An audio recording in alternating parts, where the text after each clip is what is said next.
Hello and अस्सलाम वालेकुम everyone, this is me Hina Niazi और मेरे साथ हैं चौधरी इरफान जहीर। आप लोग देख रहे हैं show time with Rameez Raja T20 world cup special. आज बहुत ही एक इंटरेस्टिंग मैच हुआ आयरलैंड और इंडिया के दरमियान, और अगर हम न्यूयॉर्क के स्टेडियम की बात करें तो it was almost full with Indian spectators. और अब थोड़ा सा स्टैट्स की अगर बात कर लें तो इंडिया ने टॉस जीतकर पहले बॉलिंग करने का फैसला किया, और आयरलैंड की अगर बात करें तो उनकी पूरी टीम 16 ओवर्स में 96 रन बनाकर ढेर हो गई। 97 रन का उन्होंने टारगेट दिया, जो कि इंडिया ने बासानी उसको चेस कर लिया और बड़ी जबरदस्त उनकी परफॉर्मेंस थी। इस पर हम डिटेल से बात करेंगे। हमारे साथ हमारे एक्सपर्ट्स, हमारे एनालिस्ट मौजूद हैं। हमारे शो की आन शान जान रमीज राजा साहब, thank you so much for joining us. कैसे हैं आप? ओके जी, हमारे साथ अजहर अली साहब भी स्टूडियो में मौजूद हैं। अस्सलाम वालेकुम, कैसे हैं आप? ठीक ठाक, आप कैसी हैं? अल्हम्दुलिल्लाह बिल्कुल ठीक। इजहार बाजवा साहब भी हमारे शो का हिस्सा हैं, कैसे हैं आप? ठीक ठाक, आप कैसी हैं? बिल्कुल ठीक अल्हम्दुलिल्लाह। आज का मैच वैसे काफी इंटरेस्टिंग था। नहीं बिल्कुल, मैच तो समझा जा रहा था इससे ज़्यादा इंटरेस्टिंग होगा, लेकिन आई थिंक वही बात है कि हमने शाम वाले शो में भी ये डिस्कस किया था कि आयरलैंड का पहले बॉलिंग करना इंडिया के खिलाफ बहुत ज़रूरी है। अदरवाइज़ इंडिया की जैसी बॉलिंग है वो उनको इतना टोटल नहीं करने देंगे, स्पेशली जिस तरह न्यूयॉर्क की पिच चल रही है पिछले मैच में भी, और इस मैच में भी बड़ी अनसर्टन सी पिच खेली। आई थिंक ये बहुत थोड़ा सा फीका पड़ जाएगा, specially start of the tournament, कि अगर इस तरह के पिच ही बनते रहे, और स्पेशली जब दो अच्छी टीमें एक दूसरे के अगेंस्ट खेलेंगी तो बहुत सारी, जिस तरह आज पिच खेल रहा था ऐसे लग रहा था प्लेयर अनफिट भी हो सकते हैं। तो आई थिंक आईसीसी को इसको देखना चाहिए था पहले से कि यार के पिच को आप अच्छा प्रिपेयर करते हैं, इसको टेस्ट करते हैं, कि फुटबॉल तो है नहीं कि आपने बस ग्रास की फील्ड अगर लगा दी है और उसमें आप फुटबॉल खेल रहे हैं। उसमें पिच का जो है, पिच को तैयार होने में उसको टाइम लगता है, उसको सीजन होने में टाइम लगता है, उस पर कुछ मैचेस होने चाहिए। आई थिंक इस स्टेडियम को और इस पिच को पहले इंस्टॉल कर देना चाहिए था और उस पर कुछ मैचेस होते, ताकि वर्ल्ड कप आने तक जो है ये बेहतर खेलती। लेकिन अभी तक जितना ये खेली है थोड़ा सा डिसअपॉइंटिंग है। रमीज भाई से भी पूछते हैं। रमीज भाई, आपने ओबियसली ये देखा, आपको लगता है कि ये इंटरनेशनल स्टैंडर्ड को मीट करती है पिच? और ओबियसली एक बड़ा मैच, शायद इस वर्ल्ड कप का सबसे बड़ा मैच भी इसी पिच पे होना है। दोनों मैच हमने देखे लो स्कोरिंग, तो ये कितना हैम्पर कर सकती है? और जिस तरह दो प्लेयर को बॉल भी लगी आज, तो ये आपको लगता है इंटरनेशनल स्टैंडर्ड को मीट करने के काबिल है ये पिच? देखिए, दो चीजें हैं, आप मुझे सुन सकते हैं? पहले तो नंबर 1 सबसे इंपॉर्टेंट चीज है। अच्छा, अब दो चीजें ये हैं कि ये जो ड्रॉप इन पिच है, ये जैसे अजहर कह रहे थे, इसको टाइम लगता है थोड़ा सा पकड़ने में, इसकी रूट्स पकड़ने में, इसको थोड़ा सा चलना पड़ता है 1-1.5 सीजन, तो ये थोड़ा जल्दी कर गए। दूसरी बात ये है कि पाकिस्तान जो है इस मुकाबले में, मुझे लगता है कि ये मुकाबला 50-50 हो गया। मैं समझ रहा था कि भारत जो है वो आगे हैं पाकिस्तान से, but because of the conditions Pakistan इस मैच में जो है वो वापस आएगा, क्योंकि देखें इंडिया की जो स्ट्रेंथ दोनों है, बैटिंग और बॉलिंग है, मगर बैटिंग अगर उनकी डोल जाती है, सो बैटिंग जो है ना वो फिर पाकिस्तान की भी फिर उतनी रह जाएगी जितनी कि इंडिया की रह जाएगी एक डाइसी ट्राइंग पिच के ऊपर। तो मैं समझता हूं कि ये पिच जो है ये ऑब्वियसली अभी बहुत कसर है इसमें, इंटरनेशनल स्टैंडर्ड की नहीं है, बट ये इंटरेस्टिंग मैच इसलिए बन गया है कि थोड़ी सी लॉटरी टाइप का ये मैच हो गया है। अगर टॉस जीत के आप पहले बॉलिंग करते हैं, पाकिस्तान है, और कहीं 100-125 में इंडिया आउट हो जाता है, तो पाकिस्तान इस मुकाबले में बन जाता है, इरिस्पेक्टिव के पाकिस्तान की बैटिंग किस क्वालिटी की है या नहीं है। जी, अजहर अली साहब, आपसे भी हम बिल्कुल आई थिंक मैं 100% एग्री करूंगा रमीज भाई से। जब भी ऐसी कंडीशन होती है कि जो फर्क रह जाता है टीमों को, वो भी इवन आउट हो जाता है। बैटिंग इंडिया की डेफिनेटली मोर, जिसको कहते हैं ना कि बैलेंस्ड है, और ऑल द वे थ्रू उनके बैटर्स जो हैं वो इनफॉर्म भी हैं, unlike Pakistan at the moment. But जब ऐसा पिच आ जाता है और अगर आपकी बॉलिंग तगड़ी है और आप इंडिया की बैटिंग को, जैसे रमीज भाई ने कहा, अगर हिला देते हैं थोड़ा सा भी, तो आई थिंक फिर आपका इवन हो जाता है ना, कि थोड़ा सा वो जैसे लॉटरी वाला फैक्टर है कि एजेस फ्लाई करके स्लिप के ऊपर से और इधर से कुछ लकी रन्स आपको मिल गए तो आप इवन आउट हो जाते हैं। तो इस पिच पे एट टाइम्स ऐसे लगता है कि जिस तरह मर्जी रन्स आए तो रन्स काउंट होते हैं, और कोई इतना बुरा भी नहीं लगता यार एज लग के चौका हो गए। इसमें तो बैट्समैन को एक और बात कर दूं, एक जल्दी से और बात, रोहित को निकाल दें और कोहली को निकाल दें, दो हैं इनके जो कि स्ट्राइक रेट भी अच्छा है और टेक्नीशियंस भी हैं। बाकी इनके सारे जो है ना वो टिपिकल T20 के बल्लेबाज हैं और बड़े टेक्नीशियंस नहीं है। तो अगर कहीं ये दो पहले ओपनर्स पाकिस्तान विकेटें गिरा लेता है तो फिर बाद में आसानी हो जाएगी, क्योंकि वो फिर एक तरह से जिस वो परफेक्ट पिचेस के बल्लेबाज हैं, उनका middle order to late middle order और ऑलराउंडर से भरे हुए हैं। पहली दफा खेलेंगे, इसी तरह से ऋषभ पंत 3 पे आ गए हैं। एक जो चीज अच्छी की है भारत ने, वो 2 लेफ्ट हैंडर्स बीच में उन्होंने बल्लेबाज घुसा दिया, सो उससे एंगल जो है ना बॉलर को उसको हमेशा एडजस्ट करना पड़ता है। सो पाकिस्तान ने नवाज के साथ ये लेफ्ट हैंड का जो एक एंगल बल्ले के साथ पिछले साल 1.25 साल पहले अपनाया था, वो इसलिए मुआफिक बैठा था क्योंकि वो बॉलर्स को लाइन चेंज करनी पड़ी थी। और भारत ने ये अंडरस्टैंड किया और उन्होंने तब भी कहा था कि ये बहुत वैल्यू रखता है कि अगर लेफ्ट हैंडर्स बीच में आप डाल दें, क्योंकि सारे आपको लाइन और लेंथ का खेल जो है ना वो बिगड़ जाता है। तो उस लिहाज से भारत ने बुरी स्ट्रेटेजी नहीं है, मगर जैसे मैंने कहा ना टेक्नीशियंस कम है इनके पास और ऐसी पिच पे आपको टेक्नीशियंस की जरूरत है, तो इसलिए भी मुकाबला 50-50। अच्छा रमीज भाई, एक बड़ी इंपॉर्टेंट बात आपने की, मैं आपसे जानना चाहूंगा। आपने जिस तरह कहा कि रोहित शर्मा और विराट कोहली ये दोनों ओपन कर रहे हैं, समहाउ अगर बाबर और रिजवान की आप हमेशा बात करते हैं, इन दोनों को ओपन करनी चाहिए, तो ये सिमिलैरिटी हमारे साथ, और हमारा भी मिडिल ऑर्डर आपको पता है बड़ा वल्नरेबल है, किसी टाइम भी वो सारे के सारा एकदम डिजास्टर जाता है। तो ये दोनों साइड पे अगर इस तरह की पिच हो तो क्या माइंडसेट होना चाहिए? एक तो अटैक करना चाहिए जिस तरह कोशिश की एंड में आके आयरलैंड ने, या थोड़ा संभल के एक रीजनेबल टोटल की तरफ जाना चाहिए? देखिए आप, ये ऐसी पिच है जो कि ऊपर वाले पे ज्यादा मुनस्सिर है, क्योंकि दुआओं के ऊपर चलता है, क्योंकि 2 गेंद अच्छे तो आपको पढ़ने ही पढ़ने हैं या ऑकवर्ड गेंद होने ही होने हैं। सो आपको गेम प्लान स्ट्रेटेजी बिल्कुल मुख्तलिफ अपनानी है। सो आपको अगर कहीं भी गेंद आपकी रेंज में मिल रहा है उस पर अटैक करना पड़ेगा, मगर फिर आपका टेम्परामेंट स्ट्रांग होना चाहिए। फिर आपने जो बॉल मुश्किल है उनको सिस्टम से निकाल के अगले बॉल पे कंसंट्रेट करना है। और अगर फखर का आधा घंटा पाकिस्तान को मिल जाता है, रिजवान का आधा घंटा मिल जाता है, बाबर अगर 10 ओवर्स खेल जाते हैं, तो कहीं अगर पाकिस्तान 150 लगा जाता है तो फिर ये मुकाबला बहुत अच्छा बनेगा और जीत भी सकता है फिर पाकिस्तान। अच्छा इजहार, आयरलैंड की अगर बात करें तो उन्होंने 6 रन बनाए और इंडिया ने बासानी टारगेट हासिल कर लिया 12.2 ओवर्स में। देखिए इसमें बड़ा राइटली पॉइंट आउट किया, डिस्कशन हुई है कि पिच बहुत ही लॉटरी किस्म की थी। इसमें कुछ बॉलें बहुत ज़्यादा बाउंस करी थी, कुछ बॉलें स्कड करी थी, तो इस तरह की पिच पे आपकी टेक्निक बहुत आइडियल परफेक्ट होनी चाहिए। अब ये जिस तरह की पिच है, बड़ी डिबेट होती रही है ओवर द ईयर्स। T20 ने बहुत ही बैटिंग फ्रेंडली गेम बन गई थी, बहुत ही फ्लैट पिचेस आ रही थी, ग्राउंड छोटे हो रहे थे, ख़ास तौर पे जितनी लीग्स हो रही हैं पूरी दुनिया में, PSL हुई, IPL हुई, तो हम लोग यूज्ड टू हैं कि 200 प्लस टारगेट हो रहा है। तो ये सब टोटली एक ऐसी चीज़ आई है कि जो is out of the box. Even जो वेस्ट इंडीज़ में मैचेस हो रहे हैं या कैरेबियन में मैचेस हो रहे हैं, उसमें भी कोई बहुत हाई स्कोरिंग टोटल्स नहीं हो रहे। तो मैं समझता हूँ कि being a fan of purest fan of cricket, ये एक अच्छी चीज़ है कि कहीं ना कहीं बैलेंस आ रहा है बॉलिंग बैटिंग में, वरना बॉलर्स को बहुत ही ज़्यादा डिसएडवांटेज हो गए थे, बैट्समैन का बहुत ही फेवर में गेम चली गई थी।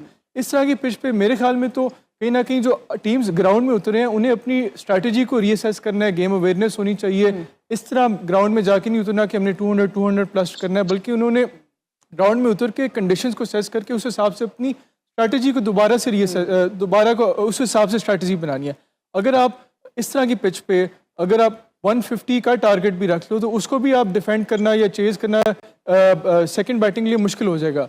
तो आयरलैंड आई थिंक जिस तरह की बॉलिंग है इंडिया की, बुमराह आउट क्लास बॉलर है, सिराज बहुत अच्छे बॉलर है, Hardik Pandya back of the length बहुत अच्छी बॉलिंग करते हैं, कटर्स भी उनके पास हैं। तो आयरलैंड के लिए जैसे के लिए उनके खिलाफ सर्वाइव करना मुश्किल होना था, तो I think hopefully next match में शायद बेहतर परफॉर्मेंस दे सकें। अजहर भाई आपसे भी डेफिनेटली मैं जानना चाहूँगा, जैसे रमीज भाई ने बताया कि ऐसी पिच पे पाकिस्तान का और इनका 50-50 चांस बन गया। अब इसमें बैट्समैन के माइंड में कई चीज़ें आती हैं। ओबियसली हमने देखा कि आयरलैंड ने पहले थोड़ा संभलने की कोशिश की, फिर उन्होंने चलानी शुरू कर दी कि चलें शायद इस पर हम काउंटर अटैक करते हैं।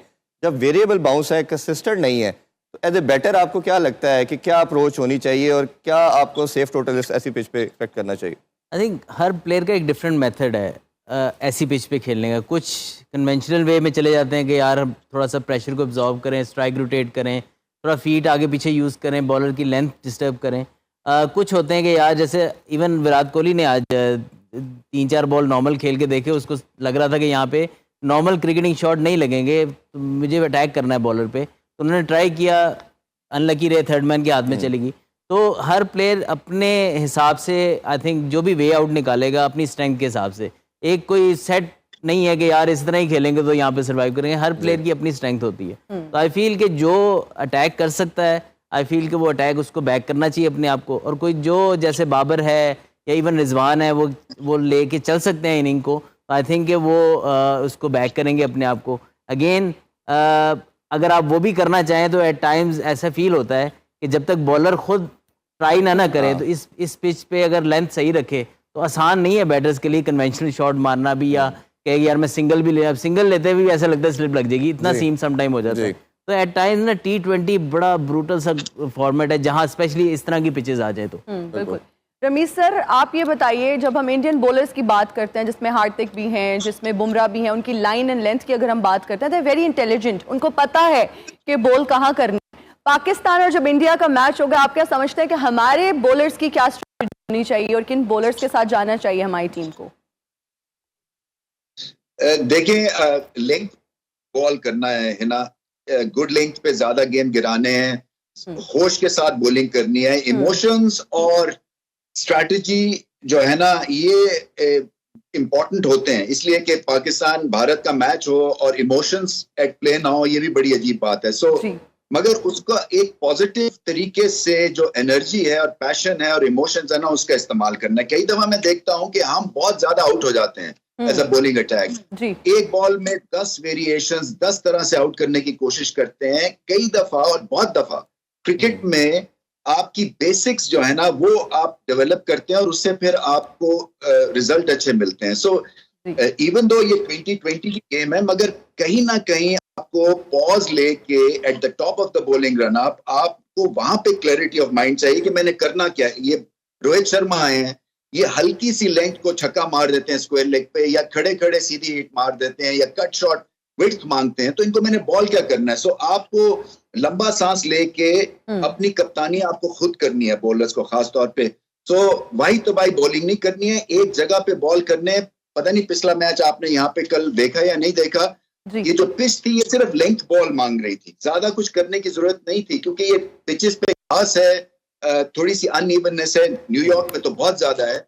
सो आपको कोशिश यही करनी है कि आप बेसिक एक स्ट्रेटेजी डेवलप करें और उसके बाद फिर प्लेयर को सामने रखते हुए अपनी बॉलिंग की ओवरऑल स्ट्रेटेजी बनाएं। रमीज भाई, पाकिस्तान ने पहला मैच डेलस में खेलना और फिर ऑब्वियसली 2 दिन के बाद आग में खेलना है। बॉलिंग हमारा एक बड़ा वीकर पार्ट बन चुका है, जिस तरह लास्ट हम 7-8 मंथ से देख रहे हैं। क्या आइडियल कम्बिनेशन होना चाहिए? 4-1 से जाना चाहिए, 4 पेसर 1 स्पिनर के साथ, क्योंकि हमें देख रहे शादाब कंसिस्टेंट परफॉर्म नहीं कर रहा, या गिवन सर्कमस्टांसेस आपको लगता है कि शायद यही कॉम्बिनेशन रखेंगे जो इंग्लैंड के खिलाफ था 3-2 का, ज्यादा बेनिफिशियल कौन सा हो सकता है?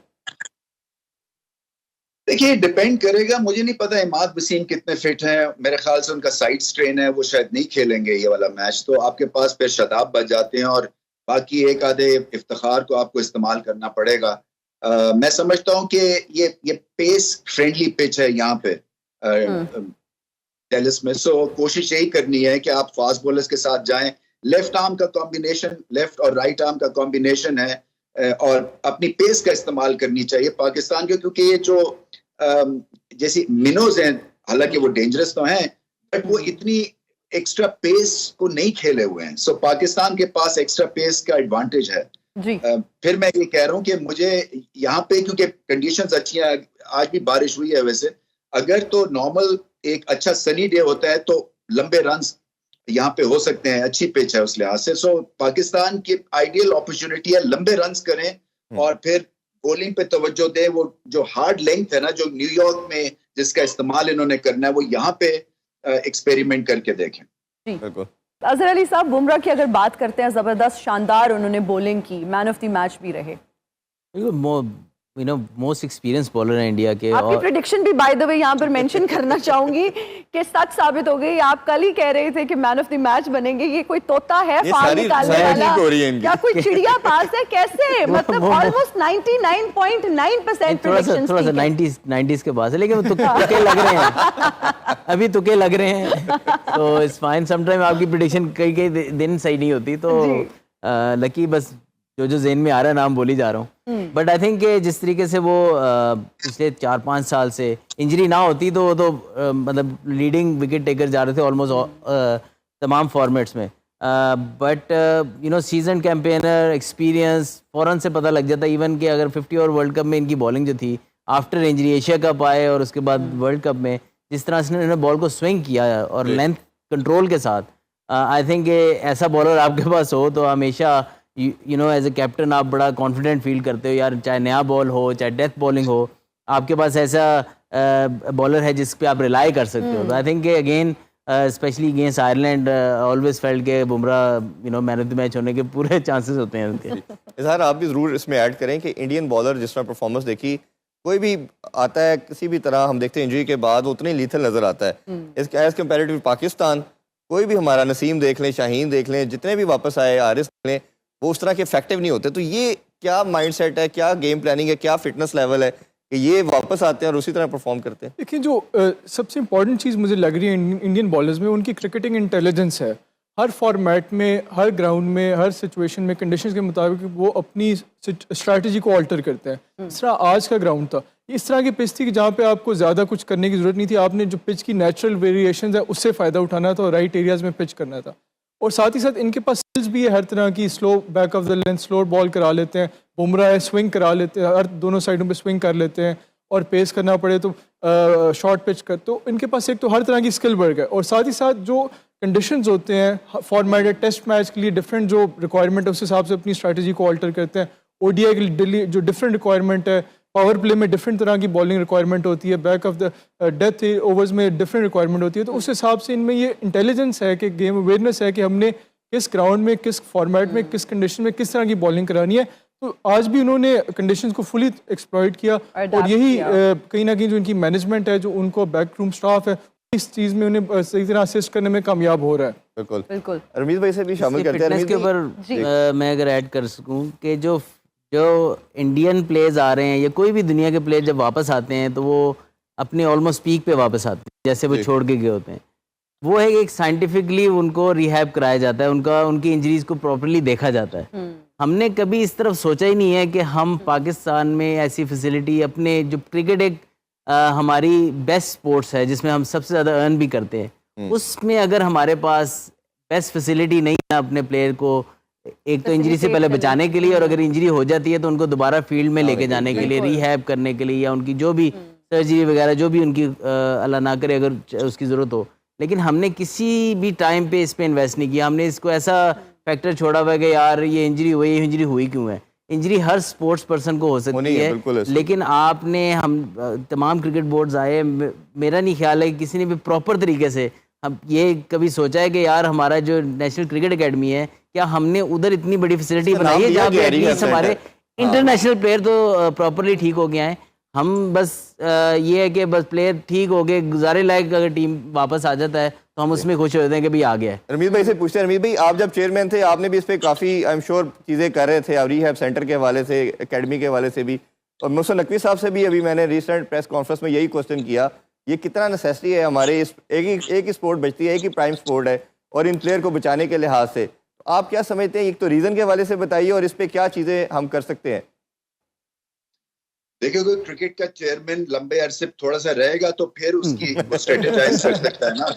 ये तो नहीं हो सकता कि वो 2 महीने के लिए आए या 4 महीने के लिए आए। सो यहाँ मेरी मीटिंग है अपना की बंदों से, जो डॉक्टर्स का बहुत बड़ा यहाँ पे ग्रुप है, यूएस में भी है, इंग्लैंड में भी उनकी अपनी कम्युनिटी है, और मैंने बात की थी, वो कह रहे हैं जी आप हुक्म करें, रिहैब सेंटर हम खोल के देंगे आपको। सो ये और इसका मकसद यही है कि ना सिर्फ क्रिकेट के लिए बल्कि हर स्पोर्ट्समैन के लिए, हर उस इंसान के लिए जो कि जिसको कोई फिजिकल डिसेबिलिटी है या छेटिका का पेन है फॉर एग्जांपल, या बैक उड़ गई है, सो उसके लिए भी बड़ा जरूरी है कि हम एक प्राइड फील करें, एक ऐसा शोबा शुरू करें जहां पे सबका फायदा हो सके। सो ये इतना महंगा नहीं है ये प्रोजेक्ट है, सिर्फ इसके लिए एक पैशन और एक जिसको कहते हैं ना जुस्तजू होनी चाहिए और अपनी इज्जत खुद करवानी है। ये नहीं है कि शाहीन शाह अफरीदी को हमें ऑस्ट्रेलिया या इंग्लैंड भिजवाना पड़ गया था नी रिहैब के लिए।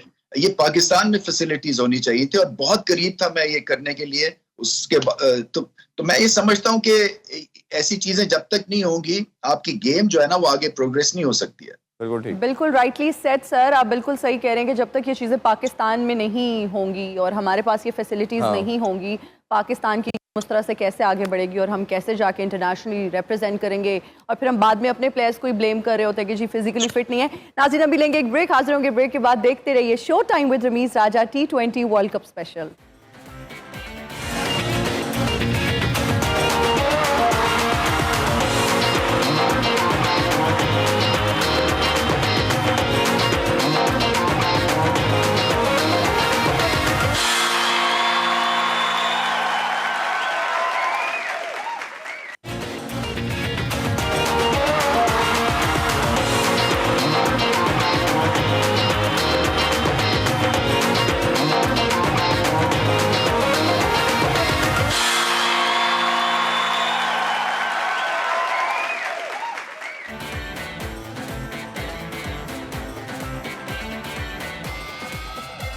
And we are right back after the break. You're watching Showtime with Ramiz Raja T20 World Cup Special.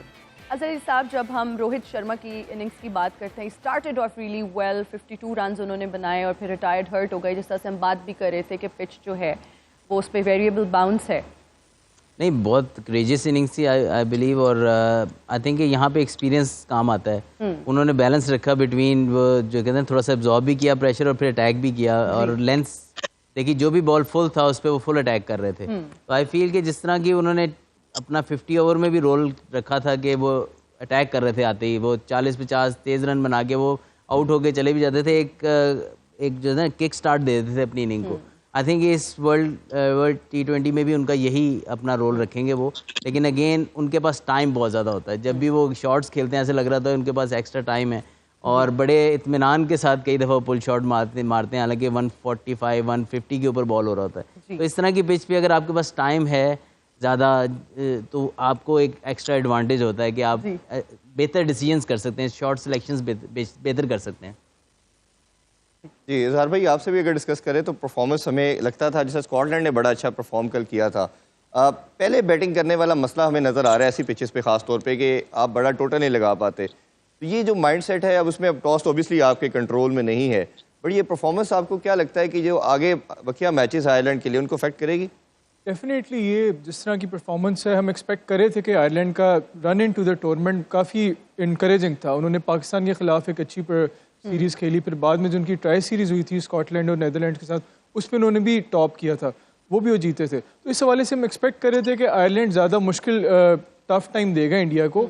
लेकिन आप जिस तरह की इंडिया की बॉलिंग लाइनअप है, वो किसी भी एफिलिएट साइड के लिए उसको फेस करना इस तरह के कंडीशन में बहुत बड़ा चैलेंज था। तो जहाँ रोहित शर्मा की बात हो रही थी, उसमें थोड़ा सा ऐड करना चाहूँगा कि जो इंडियन क्रिकेट फैंस हैं उनमें जो रोहित शर्मा का मुकाम है वो शायद विराट कोहली से भी ज़्यादा, और उसी वजह से क्योंकि वो कहते हैं कि रोहित शर्मा हमेशा टीम के लिए खेलते हैं, जबकि विराट कोहली बाज़ औक़ात माइलस्टोन से ऑब्सेस्ड होते हैं।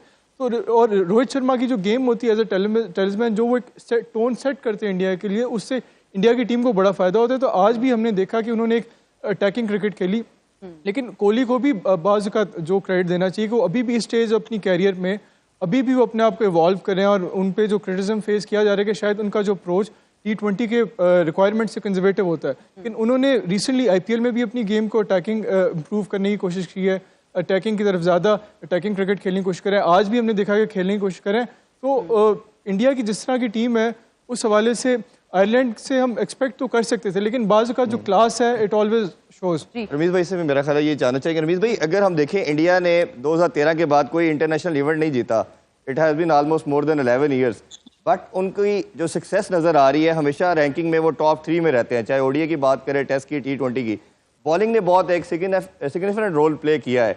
आपके ख्याल में जो उन्होंने अभी इस दफ़ा का स्क्वाड है उनका, आल्दो के शामी नहीं है, बट उसमें चाहल उनके पास है, कुलदीप है, ये पाकिस्तान के खिलाफ तो फिंगर स्पिनर नहीं खिलाएंगे, मुझे नहीं लगता कि वो अक्सर पटेल के साथ जाएंगे। आपके ख्याल में लगता है कुलदीप और चाहल को भी वो इंडक्ट कर सकते हैं? क्योंकि हमारे साथ तमाम बैटर जो हैं वो जितने भी बैट्समैन हैं वो हाथ से रीड नहीं करते लेग स्पिनर को।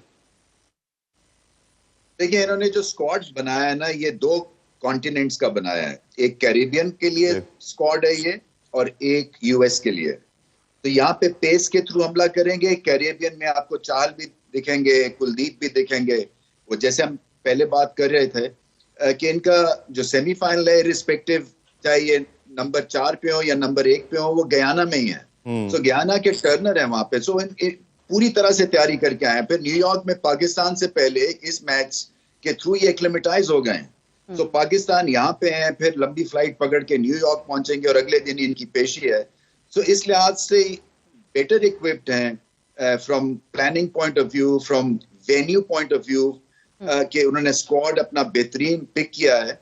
और मुझे अभी तक अच्छी तरह से याद है, जब हम ऑस्ट्रेलिया के टूर पे जाते थे तो जब आइटिनरी आती थी तो जो इमरान खान जो हमारे कप्तान थे वो मुझे और मुदस्सर नजर को वो आइटिनरी दिखाते थे और कहते थे कि आप देखें कि हमें ट्रेवल पॉइंट ऑफ व्यू से और from cricket point of view से क्या चीज सूट कर रही है, और फिर हम वही गेम्स मांगेंगे और ट्रेवल प्लान उनको बताएंगे ऑस्ट्रेलिया को जो हमें सूट करता है। तो वर्ल्ड कप से पहले भी आई थिंक आप जो भी आपके जो ट्रेवल प्लान्स है, आइटिनरी, ये जो प्लेयर्स जो हैं या जो सीनियर प्लेयर्स हैं जिनको समझ है थोड़ी बहुत, वो उनके थ्रू रन करनी चाहिए थी। और पाकिस्तान ने एक बड़ा मैसिव पॉइंट मिस किया है, क्योंकि उस तरह से हम एक्लेमेटाइज नहीं हुए हैं, ना उस तरह से हमने स्क्वाड पिक की है जिस तरह की कंडीशंस डिमांड करती हैं। रणवीर भाई, एक और बड़ी चीज है What even? मेरे बगैर जो यहाँ पे क्रिकेट पे गुफ्तगू हो रही है। अस्सलामुअलैकुम रमीज भाई। हेलो। वालेकुम। सात समंदर पार में अपना सलाम आपको भेज रहा हूँ। और शरारती बच्चों, hello. Hi sir I am sure आप भी बहुत मिस कर रहे हैं रमीज सर को। मैं बहुत ज्यादा मिस कर रहा हूँ इनकी डांट, इनकी नोक-झोंक। एक दफे तो उन्होंने मेरे पे जो है वो छुरी फेंक दी थी, मैं बच गया था। क्या आप ऐसा इल्जाम नहीं लगा सकते? कि आप छुरी वाला मामला नहीं, अब कैनन वाला है। उससे ही कुछ हो तो अच्छा। Doesn't like you, but ऐसा वो कुछ नहीं कर सकते, इतना हमें पता है। मैं तारीफ करना भूल गया। जी। आप सबका पराया 24 घंटे का बदतमीज, मैं हूँ चाहत फ्रॉम यूके। जी बहुत बहुत मुबारक हो, वर्ल्ड कप का शो जो है आप लोग कर रहे हैं माशाल्लाह। Thank you। कैसे चुप बैठा है, बोलने वाला रिपोर्ट होता है। माशाल्लाह बड़ा हंस रही है, गलत फ्लाइट में बैठने वाली होती है। बात यह है कि अगर वर्ल्ड कप चले और मैं ना हूँ, ऐसा हो नहीं सकता। आपको पता है एक बात, बल्कि आप छोड़े, आप रहने दें। अगर आपको पता है कि जैसे मैंने सुर्ख की जो है वो इजादात की हैं, इसी तरह मैं क्रिकेट में एक नई जहद लाना चाह रहा हूँ। तो कुछ जो शॉट्स होंगे आपके वो डिफरेंट होंगे। लाइक इसमें छक्के पे छक्का भी लगेगा और बैट बॉल भी यूज नहीं होगा। कैसे? यानी कि ये देखिए, सोच रहे हैं, गौर और फिक्र वाली बात की है। प्रोफेशनल क्रिकेटर रहे हैं और आकिब भाई के कैप्टन रहे हैं ये शेखुपुरा में। आपके भाई तो बच गए थे, बाल बचे थे मुझसे। रमीज सर कुछ कह रहे हैं। सर रमीज साहब, ये नई टेक्निक ला रही है, पेट से छक्का लगा। Exactly। अमेरिका में बैठ के देखे रमीज भाई, ये बिल्कुल, अब मैं चूंकि स्टार हूँ, लोग मुझसे मोहब्बत करते हैं। अच्छा, क्रिकेट जो इन्वेंट की है मैंने, बैट्समैन जो है वो बैट से नहीं बल्कि बॉल हाथ से पकड़ के यूं क्रीज से बाहर फेंकेगा। अच्छा, क्रीज से बाहर फेंकेगा। क्रीज से मतलब वो बाउंड्री जो होती है, अच्छा, उससे बाहर फेंकेगा। और बॉलर जो है वो कराएगा कद्दू से बॉल। अगर तो रस्ते में कद्दू फट गया, अच्छा, कद्दू फट गया, अच्छा, तो जो है बैटर आउट हो जाएगा। तो इस किस्म की मैंने चीज की, लोग बड़ा प्यार करते हैं। देखें आप इतने लेम कैसे हैं, मुझे बताएं। इसका कोई एफर्ट करते हैं या एफर्टलेसली इतने लेम? मुझे लगता है एफर्टलेसली होता है ये। मैं शेमलेस भी हूँ जी। इनको कोच फिर कोई सब्जी वाला लाना पड़ेगा। सब्जी की बात से क्या बात है, लव यू, आप बिल्कुल समझ रहे हैं बात को। रमीज भाई, मैं 1 किलो आलू ले गया हिना, अच्छा, बाजार में। अब कोई मुझे जो है वो खराब बैंगन मारे, सड़े हुए टमाटर मारे, आलू मारे, टिंडे मारे, और मैं शापर में जमा करा। प्यार उन्होंने आपको पहचान लिया होगा और इतने सुरों के बाद प्यार इतना झलकता है। मैंने 1 किलो आलू सब्जी खाते हैं आप सब्जी खाते हैं जी? सब्जी खाते हैं, लेकिन पेट देके लगता है मट्टी खाते हैं आप। यार ये बचपन से शरारती है, बहुत शरारती। अच्छा, मैं जाने से पहले एक चीज करना चाहूंगा। गलत शॉट लोग खेलते हैं, मैं एक चीज इन्वेंट करूं। अगर आप इफ यू मेरे साथ दें, एक शॉट आपको मैं इजाजत। अच्छा, वैसे आपने ना, 1 मिनट, आपने म्यूजिक का तो जनाजा निकाल दिया, अब कम से कम क्रिकेट का भी निकालें। नहीं, ऐसा कुछ नहीं जो आप सोच रही है, वैसा बिल्कुल नहीं है। मुझे फॉलो करें। अच्छा जी, फॉलो करें। वैसे कैसा मेरे टाइम है, इनको फॉलो करें। क्या वक्त आ गया है, क्या सर अली साहब जो है वो चाहत को फॉलो कर रहे हैं। ये आपने बॉल पकड़ी है, अच्छा, और ये रख के मेरे मुंह पे मारनी है आपने इधर। वैसे मैं करने भी यही वाला था। ये आप बॉल करा रहे हैं। अच्छा दोस्तों, जितना भी, मेरा कैमरा पता नहीं कौन सा है, बॉलर जब आपके पास बॉल कराने आए उसे इग्नोर कर देना। कैसे करना है, अगर आप बॉल कराने आ रहे हैं, नीचे वाली आपने वही करना है जो ये मुंह कह पे रहे ना थे। लग जाए। एम्पायर के साथ मिल जाए। और भाई क्या हाल है, घर में सब खैर है, सब ठीक ठाक है, वो एम्पायर आपके साथ मिल जाएगा, आपके थोड़ा हक में सा मिस फैसला हो देने गया, थोड़ा सा। अच्छा, वैसे मेरी बात सुने, जी। अब्दुल अली साहब प्लीज तशरीफ रखें। आप खुद भी देखें, क्रिकेट खेलते रहे हैं, जी जी। तो वर्ल्ड कप के बारे में आप क्या कहना चाहेंगे? वर्ल्ड कप के बारे में मैंने क्या कहना है? गाना शाना नहीं बनाया आपने? नहीं सर, यार ये वर्ल्ड कप साथ ना ले जाना, वापस रख देना देखिए, बैट। मैं यकीन जाने लोग, मैं जब भी स्टेडियम में आता हूँ लोग मुझ पे फूल बरसाते हैं, कब्रिस्तान अब वाले। ब्रेक का टाइम हो गया, आपने वही बुरा गाना सुना के ब्रेक लेनी है। चलें जी, ब्रेक चल रहा है वर्ल्ड कप, जोर है शोर है, वर्ल्ड कप का जोर है शोर इधर है। आ जाए, इधर इधर से ब्रेक लेना, इस कैमरा से ब्रेक लेना। वो देखिए अनकॉन्शियस हो गए हैं। दोस्तों, मैं हूँ हिना नियाजी और हम चाहेंगे अभी ब्रेक लेना। मेरे साथ रहिए, मेरा रबड़ का मुंह है, कहीं मत जाएगा। अल्लाह हाफिज। ये बैट वापस रख दें भाई हमारा। हमारा बैट रख दे प्लीज जी वापस। जी, मैं रखा हूँ। अल्लाह हाफिज, एंजॉय कीजिए जी। अल्लाह हाफिज, ब्रेक में अल्लाह अल्लाह हाफिज। हाफिज। शादी अभी लेंगे एक ब्रेक।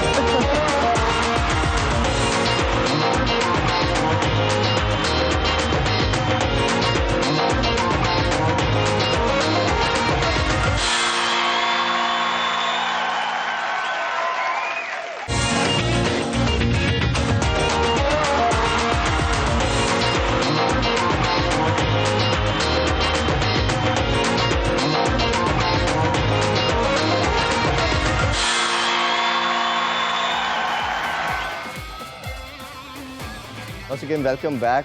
और हम बात कर रहे हैं वर्ल्ड कप क्रिकेट के हवाले से।